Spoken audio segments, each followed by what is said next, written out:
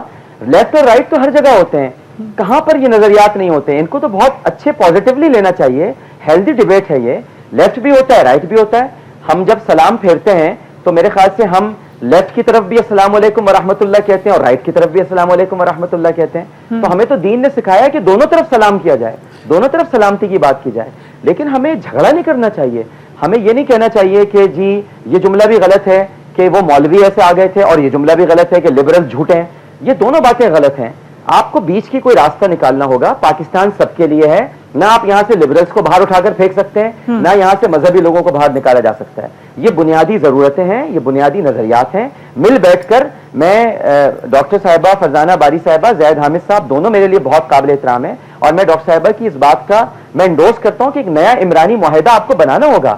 یہ آئین جو ہوتا ہے یہ کوئی قرآن پاک نہیں ہے کہ آپ اسے تبدیل نہیں کر سکتے. لیکن میں ایک بات ضرور کہوں گا ڈاکٹر صاحبہ سے معذرت کے ساتھ کہ آپ یا میں جب یہ بات کہتے ہیں تو ہمیں بہت اچھا سمجھا جاتا ہے، لیکن یہی بات صوفی محمد کہہ دیتے ہیں تو وہ غدار ہو جاتے ہیں. تو ہمیں یہ بھی ایک لائن ختم کرنی ہوگی کہ اگر کوئی اور بھی پاکستان کے آئین کو تسلیم نہیں کر رہا تو اسے غدار نہ کہیں، لیکن وہ جہاں جہاں پر کچھ سقم دیکھ رہا ہے، کچھ کمیاں دیکھ رہا ہے، اس پر بات ہونی چاہیے، ڈسکشن ہونا چاہیے. یہ کوئی ضروری نہیں ہے کہ آپ چیزیں تبدیل نہیں کر سکتے. نبی کریم صلی اللہ علیہ وآلہ وسلم نے ایک وقت تھا کہ 9 اور 10 محرم کا روزہ رکھنے کو کہا، پھر آپ نے یہ بھی فرما دیا کہ جس کا جی چاہے رکھے، جس کا جی چاہے نہیں رکھے. آپ نے قبلہ بیت المقدس بنایا، پھر قبلہ خانہ کعبہ ہو گیا. گو کہ آپ کا ہر عمل وما ینطق عن الہویٰ ہے. جو آپ کہتے ہیں وہ آپ خود نہیں کہتے، خواہش نفس سے نہیں کہتے، اللہ کا حکم ہوتا ہے. لیکن انہوں نے ایک مثال ہمارے سامنے رکھی کہ قوانین تبدیل کیے جا سکتے ہیں اگر ضرورت محسوس ہو. اس میں کوئی بری بات نہیں ہے، اس پہ جھگڑا نہیں کرنا چاہیے. آج جو قانون ہے جو ایک الیکٹڈ پارلیمنٹ نے بنایا، اس کو تسلیم کرتے ہوئے ہم یہ نہیں کہتے کہ ہم اس قانون کو نہیں مانتے. ہم یہ کہتے ہیں کہ اس قانون میں آج بھی کچھ سقم ہے، اور پاکستان کی الیکٹڈ پارلیمنٹ کو چاہیے کہ وہ نئی کانسٹیٹوئنسی اسمبلی ہو اور ایک نیا عمرانی معاہدہ جو ہے وہ ہو پاکستان. لیکن یہ لوگ تو کہتے ہیں کہ جی ہم اس ملک کے قانون کو نہیں مانتے اور ہم اس ملک کے اوپر بزور زبردستی حکمرانی کریں. یہ فرق ہے ان میں اور ہم. 100% اتفاق کرتا ہوں. میں آپ صحیح فرما رہی ہیں، لیکن میرے کہنے کا صرف ایک چھوٹا سا مقصد تھا جو میں آپ کے گوش گزار کرنا چاہتا تھا. میں صوفی محمد صاحب کی حمایت نہیں کر رہا ہوں. میں یہ کہہ رہا ہوں کہ اگر کوئی ایسی بات دوسری طرف سے ہو رہی ہے تو بات چیت کے ذریعے انہیں قائل کریں، انہیں کراہت کے ساتھ، غلاظت کے ساتھ یا نفرت کے ساتھ دور نہ کریں. تھوڑا سا ان کو بس قائل کریں. یہ بات کی کراہت کے ساتھ ہم نے الگ الگ کر دیا اپنی دو طرف کی تھاٹس. کہیں نہ کہیں تو ہم نے اکٹھے ہوئے نا. سریہ 2-3 باتیں ہم آپ کو بتائیں. ہوا کیا ہے کہ جو آئیڈیالوجی جس پر پاکستان بنا تھا ہم نے اس کو تو امپلیمنٹ کیا نہیں کبھی، اور اس کے بعد ہم پاکستان کے بننے کی وجوہات کو، پاکستان کے عمرانی معاہدات کو، کانسٹیٹیوشن کو چیلنج کرتے ہیں. لبرلز کا پرابلم یہ ہے کہ ان کو کوئی کانسٹیٹیوشن سے پرابلم نہیں ہے. ان کو صرف یہ پرابلم ہے کہ جنرل ضیاء نے قرارداد مقاصد کو پاکستان کے آئین کا حصہ کیوں بنا دیا. ان کو پرابلم لیاقت علی خان سے ہے کہ انہوں نے قرارداد مقاصد پیش کیوں کی. ان کو پرابلم ضیاء الحق سے ہے کہ اس نے قرارداد مقاصد کو آئین کا حصہ کیوں بنا دیا. آپ اس کانسٹیٹیوشن میں سے قرارداد مقاصد نکال دیں، یہ جملہ نکال دیں کہ پاکستان میں سپریم لا اللہ اس کے رسول کا ہوگا، اس کے بعد یہ خوش ہیں، پھر کوئی پرابلم کسی کو نہیں ہے. اور یہ وہ ایشو ہے کہ جس کی خاطر ہم نے 50 لاکھ مسلمان قربان کیے تھے. ایک جملہ ہمیں مکمل کرنے دیں. قائد اعظم نے پاکستان بننے کے بعد 2 ڈپارٹمنٹ بنائے تھے. باقی جو کچھ تھا وہ انگریزوں کا بنا ہوا تھا. قائد اعظم نے آنے کے بعد 2 ڈپارٹمنٹ بنائے. ایک ISI بنائی، انٹر سروسز انٹیلیجنس، جس کا تعلق پاکستان کی نیشنل سیکیورٹی سے تھا.